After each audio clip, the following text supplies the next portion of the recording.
You tell yourself you're in control.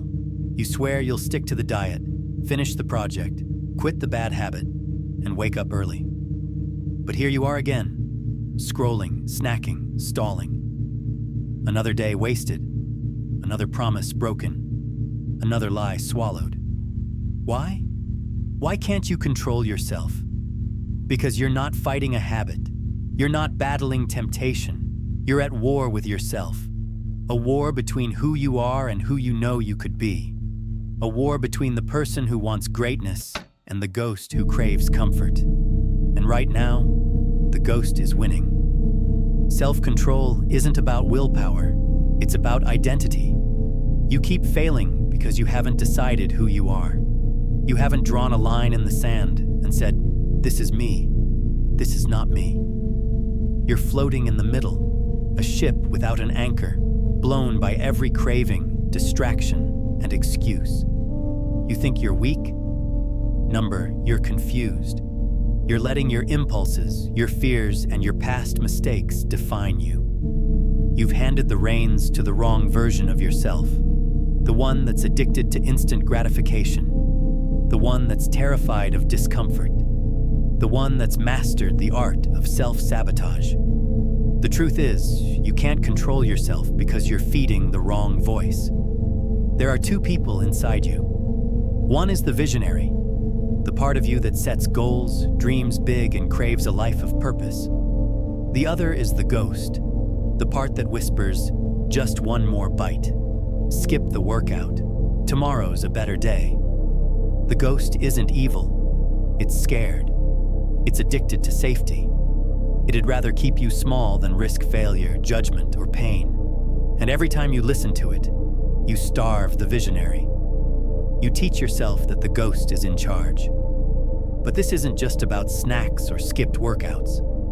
This is about your soul. Every time you break a promise to yourself, you erode your self-trust. You become a stranger to your own word. You start believing you're powerless, that you'll never change, that you're destined to disappoint yourself. That's why you're stuck in this loop. Not because you lack discipline, but because you've surrendered to a story. A story that says, "This is just how I am." A story that's killing you softly. You've convinced yourself that comfort is the goal, that life should be easy, that resistance is a sign to quit. But here's the reality. True growth happens through resistance, not around it. The discomfort of saying no to junk food, the fatigue of pushing through a workout, the frustration of learning a new skill. These aren't obstacles. They're the path. They're the fire that forges discipline. But you've been taught to run from fire, to medicate boredom with distractions, to numb stress with cheap dopamine, to trade long-term greatness for short-term relief. And now you're addicted to the relief. You can't control yourself because you've outsourced your power. You've let algorithms, advertisements, and societal noise program your desires.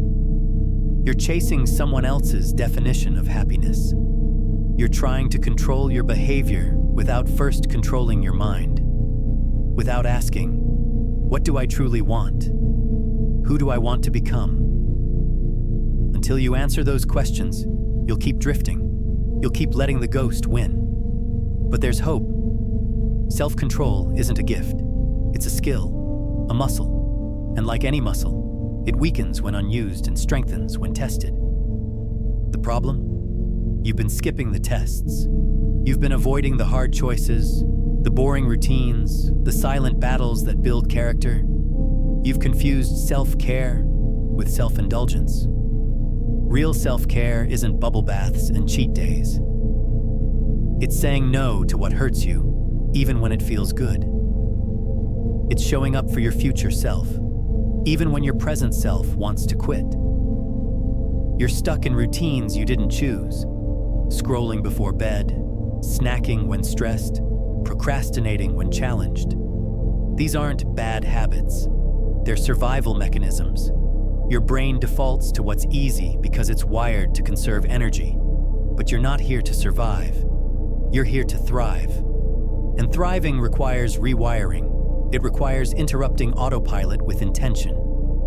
With questions like, is this action moving me closer to who I want to be? If the answer's no, you pivot. Not tomorrow. Now this is where most people fail. They try to change too much too fast. They declare, I'll never eat sugar again, or I'll work 16 hours a day. That's not discipline, that's punishment. Lasting self-control starts with tiny daily rebellions against the ghost. It's choosing water over soda once. It's writing one paragraph instead of scrolling. It's waking up 10 minutes earlier. These seem insignificant, but they're atomic victories. They prove to yourself, I'm in charge here.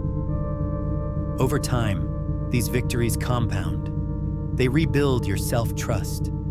They silence the ghost. But here's the hardest truth. You'll never fully control yourself. The ghost doesn't die. The cravings don't vanish. The distractions don't stop. This isn't a war you win. It's a war you fight daily. And that's okay. Mastery isn't perfection. It's persistence. It's falling 1,000 times and rising 1,001. It's looking in the mirror after a failure and saying, I'm still here. I'm still trying. So where do you start? By choosing your identity. Decide who you are. Write it down. I am someone who keeps promises to myself. I am someone who faces discomfort. I am someone who grows daily. Then act like that person. Not when you feel like it, especially when you don't. Every time you act in alignment with your identity, you starve the ghost. You feed the visionary. You rebuild your self-control brick by brick. This won't be easy. You'll want to quit. You'll slip. You'll forget. But remember, the goal isn't to never fail. It's to fail forward, to learn, to adapt, to refuse to let yesterday's mistakes define today's choices. You're not broken. You're human. And humanity's greatest strength isn't perfection. It's resilience. The clock's ticking. The ghost is whispering. The choice is yours. Will you keep letting life happen to you? Or will you finally stand up, look that ghost in the eye and say, not today, not ever again?